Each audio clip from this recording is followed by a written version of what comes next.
dedicated playlist 22 videos deep, I've probably created more content on or around the Framework laptop than anyone. You've heard me talk about the Framework, my daily driver, since August 2021, but here's the thing. Over the past 6 months or so, it's taken a bit of a backseat. While it's been handling things like controlling my shop gear, for the day-to-day work like script writing, data crunching, emails, and design, I've been reaching for my MacBook Pro. Now, it's not a knock on the Framework's raw performance, it's more about the excessive heat, fan noise, and subpar battery life. A lot of this comes down to those Intel CPUs inside. But there's a new player in town, Framework's 3rd gen mainboard with AMD's Ryzen 7000 series. The big question, can it bring the Framework back to the top of my list? And if you're rocking an 11th or 12th gen Intel Framework, is the Ryzen switch worth it? We're diving into all of that today. It's the money. Hey guys, CJ from Elevated Systems. For those new to my channel, let me clarify a couple of things right off the bat. First, this is a 100% independent review. I personally purchased both the Framework laptop and the new mainboard.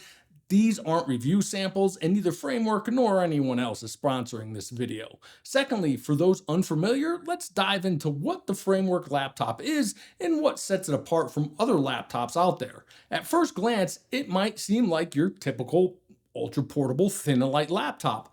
But here's the difference. This laptop is fully modular, user serviceable, repairable, and upgradable. In fact, today I'll be upgrading my Framework from an 11th gen Intel i7-1165G7 to the all new AMD Ryzen 7 7840U. Unfortunately, in today's mobile computing space, socketable CPUs are a thing of the past, so I'll be swapping out the entire mainboard. But don't sweat it, it's a straightforward process. You can do it with just the screwdriver that came with the laptop. Well, if you haven't lost it. The bottom line, you can take apart the entire laptop using a single Torx T5 driver. I won't walk you through the whole process, mainly because I'm sure every other content creator already has, and Framework provides excellent step-by-step guides for replacing or upgrading almost every single component. However, I'll share some insights from my upgrade experience. For instance, if you're keeping your current SSD and Windows installed while upgrading to the new AMD RZ616 Wi-Fi card, Framework suggests downloading and installing the AMD mainboard driver package beforehand. I did that, but I should have also disabled my Windows login pin because transferring my Windows boot SSD to a new system made Windows rightfully disable the pin. You need internet access to reset it, but even with the driver update, you can't reconnect to Wi-Fi until you log into Windows. Thankfully, I had the Ethernet adapter card, so I managed to log in and reset my pin. Another precaution I took was running the display driver uninstaller to completely remove the Intel Arc graphics drivers just to avoid any potential issues down the road. Now's the perfect moment to delve into the specs of my new AMD Framework. I chose the Ryzen 7 7840U mainboard, which boasts a 4nm Zen 4 8-core 16-thread CPU. It has a base clock of 3.3 GHz, boosting up to 5.1 GHz. The configurable TDP ranges from 15 to 30 watts, plus it's equipped with integrated 12-core Radeon 780M graphics that operate at 2700 MHz. For memory, I've packed in a 32GB kit of DDR5 5600 Framework branded RAM. Connectivity wise, I've got the AMD RZ616 Wi-Fi 6E card, and I've transferred my 1TB Sabrent Gen 4 M.2 SSD with an up-to-date Windows 11 install. Also, because I was lucky and ordered it within the few hour period Framework accidentally put it up in their marketplace, I'm upgrading from the original 55 watt-hour battery to the new 61 watt-hour battery. Also, all testing was done with a USB-C expansion in each of the top USB 4 ports, a USB-A card in the lower left, and a new Gen 3 HDMI card in the lower right expansion port. Unlike the Intel boards, which have 4 Thunderbolt 4 ports, it matters where you install the expansion cards in the AMD system. After buttoning up the laptop and logging into Windows, I executed Framework's driver installation package. Just like that, I was set and ready to put my upgraded laptop to the test. But before diving in, let's peek at the BIOS settings, which, to be frank, were a bit limited. Like its Intel predecessor in most mobile CPUs, the 7840U is locked. This means no overclocking or undervolting capabilities in the BIOS. Even AMD's Ryzen Master Utility isn't compatible. However, I did notice the AMD mainboard missing out on some features I appreciated on the Intel board, such as the option to disable turbo boosting and hyperthreading, but there was the option to set the max battery charging percentage and even adjust the brightness of the power LED. Okay, let's get into the performance testing. I tested everything from raw CPU performance to performance in common productivity, content creation, coding, AI inference, and of course, gaming, as well as measuring the power efficiency, fan noise, and battery life. I compared this all to both the 11th and 12th gen Intel versions to help answer the question, is it time to upgrade? And we'll start to answer that question by looking at raw CPU performance. I tested all three mainboards in best performance mode and best power efficiency, and for selected test, I also ran the test unplugged on battery power only in best performance mode. There are a lot of charts to get through, and I'll be going fast, so use that pause button to your advantage. Starting with the Cinebench R23 multi-core benchmark, it showed the 7840U leading with a 39% increase over the 1260p and a massive 164% jump from the 1165G7. On the efficiency front, we observe a 55% and 145% increase over the 12th and 11th gens respectively. However, when running solely on battery in best performance mode, there's an 8% dip in performance and a 34% drop in efficiency mode. Single core tests put the 7840U on par with the 12th gen and 20% ahead of the 11th gen, but it's worth noting a 13% performance drop when on battery. Diving into Geekbench 6, multi-core performance saw a 28 and 89% increase over the 12th and 11th gen. Efficiency was tighter with a 3% lead over the 12th gen and 50% over the 11th, accompanied by a 32% drop on battery. Single core results were 5% and 20% higher than the 11th and 12th gen respectively, with a 20% dip on battery. The GPU OpenCL performance in Geekbench 6 was particularly impressive, boasting a 119% increase over the 12th gen in performance mode and 67% rise in efficiency mode. Blender test further highlighted the 7840U's prowess with a 48 and 169 performance boost over the 12th and 11th gen. While these tests showcase raw CPU and GPU capabilities, they aren't typical workloads for a thin and light laptop. So turning to practical application performance, PC Mark X showed a 22% and 40% performance lead over the 12th and 11th gen, with efficiency results being 42% higher for both. Productivity tests using UL Procyon Microsoft's Office Suite indicated a modest 2.5 and 17% performance increase over the 12th and 11th gen, but with a notable drop when on battery. Jetstream 2 web application benchmark had a 7% lead over the 12th gen. Photoshop sees up to a 16% boost over the 12th gen and 59% over the 11th. Premiere Pro Puget Bench results were also favorable for the 7840U. Performance mode showed a 89% boost over 12th, 128% over the 11th. Efficiency mode had the Ryzen 61% over the 12th and 93% over the 11th. However, using more platform realistic Premiere Pro projects in the Underwriters Laboratories Procyon video editing test, the results tightened a bit, showing a 49 and 73% lead over the 12th and 11th gen. Now let's get into some development and coding tests, and first we need to put the new Ryzen AI engine to the test. The UL AI interference test runs multiple AI APIs and engines, and the results were pretty good. In best performance, the Ryzen outscored the Intel 12th gen CPU by 94% and was 139% faster than the 11th gen, while the 7840U's efficiency mode even outperformed Intel's best performance mode. However, in Python performance, the Ryzen lagged 4% behind the 12th gen, but led the 11th gen by 23%. For old school web developers, PHP Bench had the 12th gen 11% ahead of the Ryzen, while the 7840U was 16% faster than the 11th gen. Now, this is admittedly a very limited and possibly irrelevant look at programming performance, but I will be doing more extensive programming and development testing when I do my Linux review of the AMD framework, so stay tuned for that. All right, guys, let's get into what many of you have been eagerly waiting for and why I sprung for the Ryzen 7's 4 extra RDNA 3 GPU cores, the gaming performance on the AMD powered Framework 13 laptop. Now, gaming is such a hot topic for this device that it truly deserves its own dedicated video, especially since my initial testing was limited as the updated drivers for the 780M iGPU just dropped yesterday. However, I did manage to run a few tests using the graphics driver provided by Framework. In the 3D Mark Night Raid benchmark, the graphics test scores soared, showing a whopping 95% and 103% improvement over the 12th and 11th gen Intel chips, respectively. Moving on to the Shadow of the Tomb Raider benchmark at 1080p on low settings, the Framework 13 showcased a dominated 78 to 82% lead over its Intel counterparts. Intriguingly, the performance seemed even better running solely on battery.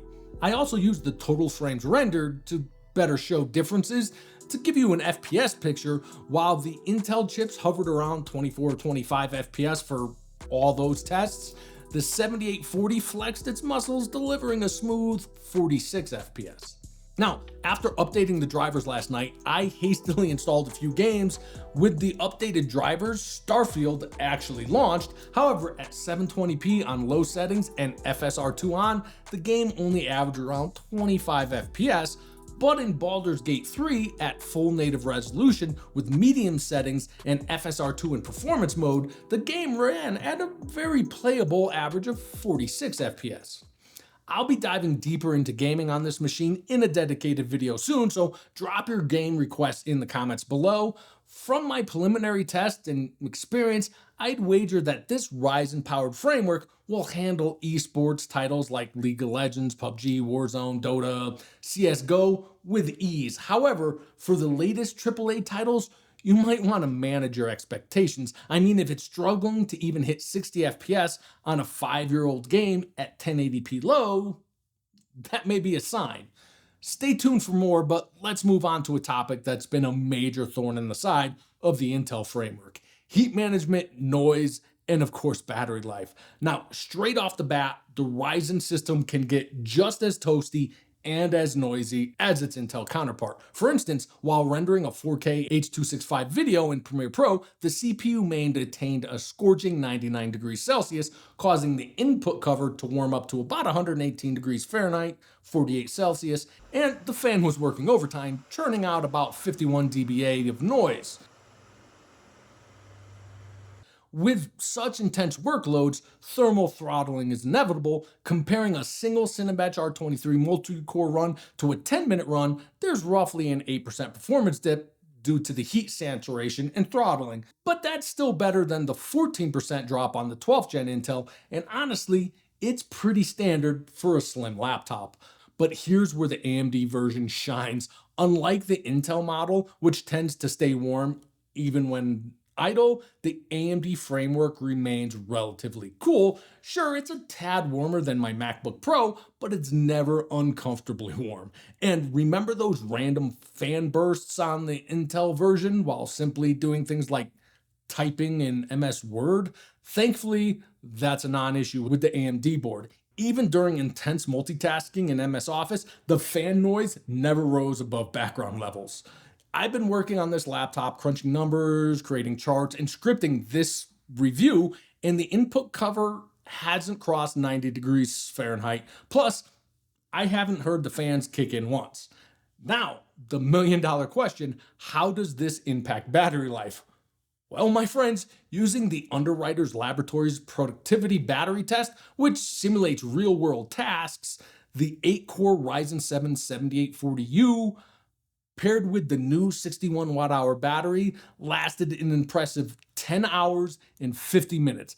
That's a staggering 65% improvement over the Intel models, making it the best battery performance I've seen in an ultra-portable Windows laptop. Now, a quick note, The Intel versions I tested used a 55 watt hour battery, as the 61 watt hour battery isn't compatible with them yet. But even accounting for the 11% capacity difference, we're still looking at a significant boost in battery life. However, it's not all perfect. With the lid closed and the laptop asleep, the framework still lost 8% of its battery over a 12-hour period. I often wonder about the sorcery Apple employs, allowing MacBooks to retain their charge even after days of inactivity. Windows, you might want to take some notes here. But hey, with the framework's modular design, if the battery gives out due to excessive charging, I can easily and cheaply swap in a new one in under 2 minutes. Take that, Apple. All right, folks, before we wrap things up, there's another power-related quirk with the Ryzen board that I do need to address. Testing this system was, to put it mildly, a roller coaster. The benchmark scores were all over the place, making consistency a real challenge. Now, I usually average out 3 test runs and discard any outliers that deviate too much from the norm, but with the Ryzen board, I find myself tossing out a ton of results because the numbers just didn't align. So what's causing this inconsistency? Well, it turns out the stock 60 watt framework charger struggles to keep up when the laptop is working hard. In some tests, the battery drained by over 5%, only to be charged up in the next run. This charging discharge dance skewed the results, sometimes by as much as 3%. And while this issue isn't exclusive to the Ryzen model, it's definitely more pronounced compared to the Intel versions. But don't fret, there's a simple fix. Upgrade to a 100 watt charger.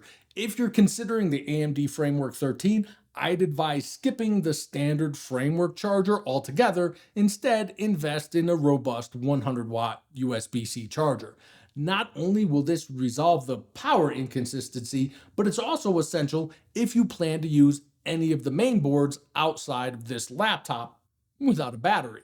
Which brings up the question, what am I doing with my Intel main boards? Well, Framework does sell a standalone case by Cooler Master, or you can 3D print their other version. I've done videos on both of these, but for me, my hot and loud 12th gen board has been living in my CJ64 keyboard enclosure, but now I'll swap in the 11th gen and the 12th gen can go in my brand new scratch built enclosure, complete with a dedicated graphics card.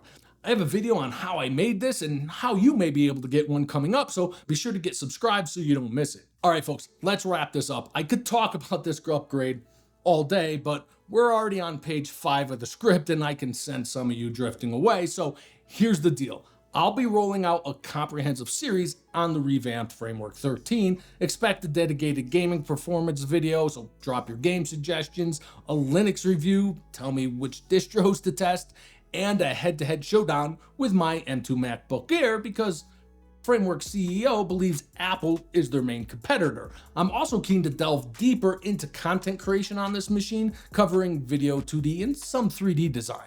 Now, on to the question that started this thing. Should you upgrade from your Intel mainboard? For many, the 11-hour battery life might be reason enough, but let's break it down further. If you're primarily using your framework for productivity tasks, be it on software like the Microsoft Office or in web portals, you really won't notice a significant difference. Even the first gen Intel model handles these tasks with ease. However, for multi-core intensive applications like video editing, machine learning, or code compilation, the Ryzen upgrade offers substantial gains. But it's not just about performance. Cost is a major factor. The Ryzen 7 board alone set me back $700. Add the DDR5 RAM, Wi-Fi card, and the total climbs to $921. Considering a complete Ryzen 5 Framework 13 starts at $849, that's a hefty price. And let's not forget the $70 for a bigger battery, $125 for the sturdier top cover and hinges, $20 for louder yet still subpar speakers. All in all, I've shelled out over $1,100 upgrading my framework. I've essentially paid for a complete second laptop, but only have one. Moreover, I'm placing a nearly $1,000 upgrade into a chassis that's over 2 years old. It's showing its age not just in design, but in the persistent issues like the mushy and sometimes unresponsive trackpad, substandard speakers and microphone, and a relatively dim 300 nit 60Hz display. Now, I, who like many of you watching, really care about repairability, upgradability, and sustainability, we're probably okay with investing into a sustainable platform. But even so, there comes a time when even I have to question investing more money into my framework. And for the mainstream customers I've talked to and asked, while they love the idea, none of them would upgrade an old laptop for close to or the same cost as buying a brand new one. They all say the same thing: they can just sell the old one to offset the cost or give it to someone who needs it. I can't really argue that point, but I'll continue to try.